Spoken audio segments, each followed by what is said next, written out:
بسم الله الرحمن الرحيم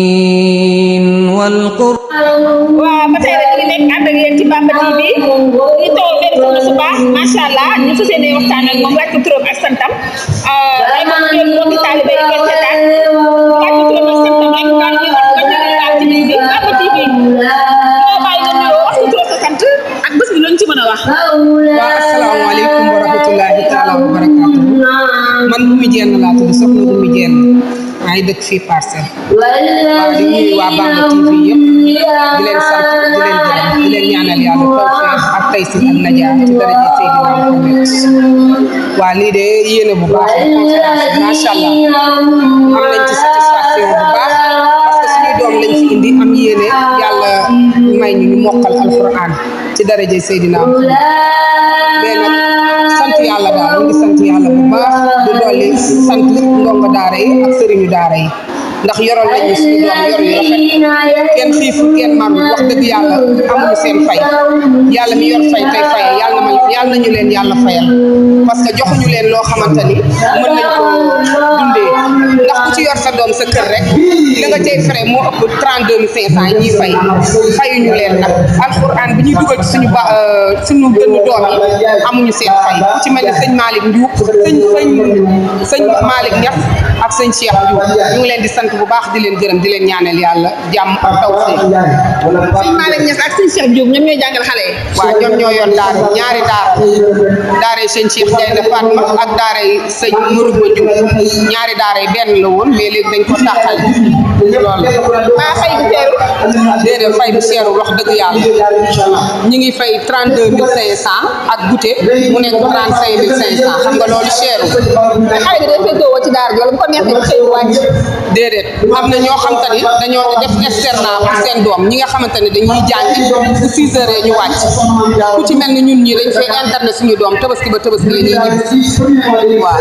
tabaski ba tabaski la ñuy ñëw. waaw tabaski ba tabaski la ñuy ñëw waaw. sa doom ñaata am la def si daara ji.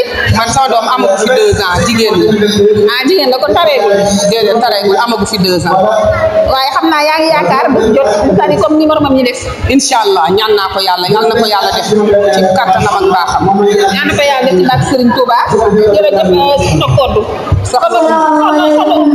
waaye man xam ngeen ni soxna Oumy la koo xam ndax daa mel ni rek sama xarit la soxna Koddu. waaw soxna Koddu maa ngi moom ñoo bokk ci soxna Koddu sama xarit la nuyu nga ko bu baax. ma koy mujjee gis boobu mi ngi Italie. waaw ma nga fa. ne ko yaa ngi may nuyu. waaw kontaan naa macha allah jërëjëf. waaw gis nañ ko soxna ko soxna ak yëpp moom la doon nekk ci vidéo yi ay kàddu yu am solo fii ci Bamba TV la chaîne. fekk ba tey yéen a ngi ànd ak ñun ci Bamba TV di taxaw ak ki nga xamante ne moom mooy sëñ Cheikh Niass nekk directeur Cheikh Ndiouk ñu ngi jégalu nekk directeur daara bi nga xam ne moo di sëñ Cheikh Ahmadou Mbacké Gaynde Fatma ñu delluwaat ci fekk bis bi kon xam naa dañ koy bàyyi mu nuyoog mbokki taalibe yi ak mbokki jullit yi seetaan ak waa Bamba TV la ñu mën a wax ci bis bi. asalaamaaleykum wa rahmatullah di leen di fay nuyoo te di leen siyaare bu baax te am mbégte bu baax ci yéen waa Bamba TV teew bi nga xamante ni teew ngeen ko am nañ mbégte daal ci tawaay baax a baax macha allah. waaye maanaam lii mbégte la nga nekk directeur ci école bi nga gis tey xale yi ni ñu jàngee bay tari mbooloo mi daje ci seen waajur toog suñu daara yi leen jàngal toog ana lan nga yëg. waaw xam nga bisub alquran moom képp koo xamante ni ab jullit nga rek saa boo ko woowee saa boo ko wootee di nga am ak yëg-yëg ndax jàngal ko ne neex na neexul neex na gi mooy mbégte gi nga ci am waaye avant moom mokkal lu ne nga ciy daj kon nag mbégte gi moom foo ko takk weesu na am nañ mbégte ci xale yi ci wane gi nga xam ne wane nañ ko seen bopp am nañ mbégte ci mbokk gi ci famille bi ci xarit yi ci ñëpp ñëw ñëw wuy si foo takk suñu mbégte rek weesu na xanaa ñoom bu ñu defee conférence ba pare maanaam dañuy jël vacance. waaw xëy na dinañ jël vacance nag bu dee vacance bi le 3 juillet incha allahu taala le 3 juillet. daara bi ñaata at na toll bu ñu sa toog léegi. daara ji bu ñu tollee at yu manqué lay doon waaye ci biir at yu manqué yooyu yàlla suñu borom dogal nañ ñu am 83 xale yoo xamante ni mokkal nañ alxuraanul karim incha allahu taala. macha allah waaw kon ñu ngi leen di sant nag bu baax. te di leen gërëm Bamba TV. Bamba TV moom ca kaw ca kanam ndax boobu juddoo taxut bu yàgg waaye ñi ngi gis ak liggéey yàlla barkeel ci amiin amiin amiin. waa kay jërëjëf.